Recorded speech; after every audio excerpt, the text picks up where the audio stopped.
Hi అండి, welcome back to Athamma's cooking channel. ఈరోజు వచ్చేసి వెల్లుల్లి కారం గుడ్ అండి. నోరు బాగాలేనప్పుడు ఇలా చేసుకుని తింటే సూపర్ టేస్ట్ ఉంటుందన్నమాట. ఫస్ట్ వెల్లుల్లిపాయలు ఒలుచుకొని అందులో కొంచెం సాల్టు, పసుపు, కారం అనేవి వేసి బాగా మిక్సీ గ్రైండ్ చేసుకోవాలన్నమాట. ఇప్పుడు గుడ్లు బాండీలో వేసి గ్యాస్ మీద పెడితే అవి ఉడుకుతూ ఉంటాయండి. ఆనియన్స్ అనేవి తీసుకుని కట్ చేసుకోవాలి. జలుబు చేసినప్పుడు అలాగే ఫీవర్ వచ్చినప్పుడు నోరు బాగోదు కదండి, అప్పుడు ఇలా చేసుకుని తింటే టేస్ట్ అనేది తెలుస్తుంది. ఇప్పుడు ఆనియన్స్ అనేవి చిన్న చిన్న ముక్కలుగా కట్ చేసుకుని పక్కకు పెట్టుకోవాలి. ఎవరికి ఎంత గ్రేవీ కావాలో ఆనియన్స్ అనేవి తీసుకుని పక్కగా పెట్టుకోవాలన్నమాట. ఎగ్స్ అనేవి బాండీలో వేసి వాటిని బాగా బాయిల్ చేయాలి. బాయిల్ చేసిన ఎగ్ని తొక్క తీసుకుని ఉంచుకోవాలి. ఇప్పుడైతే బాయిల్ అయిపోయినాయి అన్నమాట. ఇప్పుడు తొక్క తీసుకుని ఉంచుకోవాలి పక్కకి. ఒక బాండీ పెట్టుకుని అందులో ఆయిల్ వేసుకుని ఆవాలు, జీలకర్ర వేసుకుని అవి ఫ్రై అయిన తర్వాత ఈ ఎగ్స్ తీసుకెళ్ళి ఆయిల్లో వేసేయాలన్నమాట.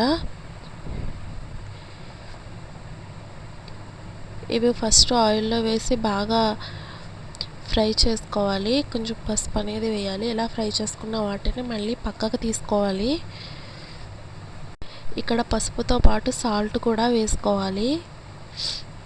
ఎగ్స్ అనేవి బాండీకి అంటుకోకుండా సిమ్లో పెట్టుకుని మాత్రమే ఇవి ఫ్రై చేసుకోవాలి. లేకపోతే బాండీకి పట్టి అవి ఎగ్స్ అనేవి ఊడిపోతాయి. వెల్లుల్లి, ఉప్పు, కారం అనేది గ్రైండ్ చేసుకుని పక్కకు తీసుకోవాలండి. ఇప్పుడు ఈ ఎగ్స్ని బాగా ఫ్రై చేసుకుని ఒక ప్లేట్లోకి తీసుకోవాలి.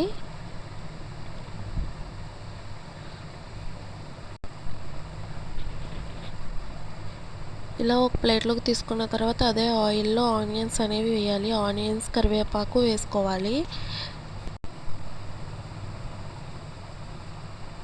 పసుపు, ఉప్పు అనేది ముందే అందులో యాడ్ చేస్తాం కాబట్టి ఇంక యాడ్ చేయని అవసరం లేదండి. లాస్ట్లో ఉప్పు పడుతుంది అనుకుంటే ఒకసారి చూసుకుని వేసుకోవాలన్నమాట. మనం గ్రైండ్ చేసుకున్న దాంట్లో కూడా సాల్ట్ వేసుకున్నాం, ఆయిల్లో కూడా సాల్ట్ వేసుకున్నాం. చూసుకుని అయితే సాల్ట్ వేసుకోవాలి. ఇప్పుడు ఎగ్స్ అనేది కట్ చేసి ఇలా బాండీలో ఆనియన్స్ అనేవి మగ్గిన తర్వాత అవి పక్కకి గంటుకుని మధ్యలో ఈ ఎగ్స్ అనేవి బోర్లించి పెట్టాలి. ఎవరైనా మన ఛానల్ని ఫస్ట్ చూస్తుంటే ప్లీజ్ సబ్స్క్రైబ్ చేసుకోండి.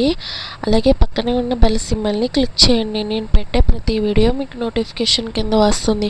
అలాగే వీడియోకి చిన్న లైక్ అనేది ఇచ్చేయండి. ఇప్పుడు ఎగ్స్ అన్ని కట్ చేసుకుని అలా బాండీలో బోర్లించి కాసేపు ఉంచాలి.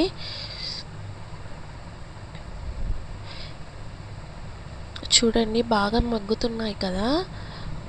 అలా మగ్గిన తర్వాత మళ్ళీ ఎగ్స్ అనేవి తీసేయాలి.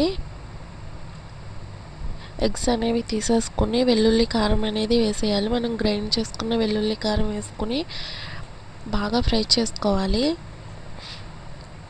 పచ్చివాసన పోయే వరకు ఫ్రై చేసుకుంటే సరిపోతుందండి. ఆయిల్ అనేది ఇంకా ఎవరికైనా కావాలి అనుకుంటే వేసుకోవచ్చు. మేమైతే ఇంకా వేసుకోలేదన్నమాట. చూసారా ఎంత బాగా ఏగినాయో.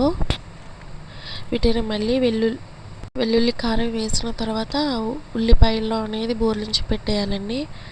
అంతే, ఎగ్ కర్రీ రెడీ. ఉంటాను.